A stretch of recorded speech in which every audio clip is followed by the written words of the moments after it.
ለምን ይመስላችኋል?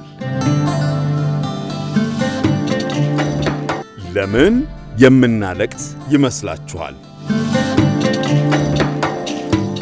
ማልቀስ ሰውነታችንን ለጠንካራ ስሜቶች ምላሽ የሚሰጥ ተፈጥሯዊ መንገድ ነው። ሰዎች ሲያዝኑ፣ ሲጎዱ፣ ሲደሰቱ፣ ሲጨነቁ ያለቅሳሉ።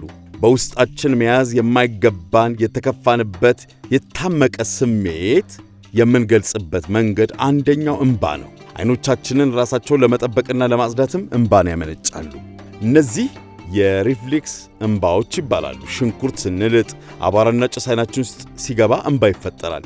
በእነዚህ አይነት ምክንያቶች የሚፈጠሩ እንባዎች አይኖቻችንን ሊጎዳ የሚችል ማንኛውንም ነገር ለማጽዳት ይረዳል። ስሜታዊ ማልቀስ ትንሽ የተለየ ነው። ጠንካራ ስሜቶች ሲሰማን አእምሮአችን እንባን እንዲለቅ ሰውነታችን ምልክት ይሰጣል። ይህ የተሻለና የተረጋጋ ስሜት እንዲሰማን ሊረዳን ይችላል።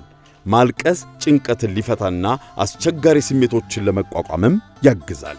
ማልቀስ ከሌሎች ጋር ለመግባባትም ሊረዳን ይችላል። አንድ ሰው ሲያለቅስ ስንመለከት ማጽናኛ ወይም ድጋፍ እንደሚያስፈልገው እንገነዘባለን።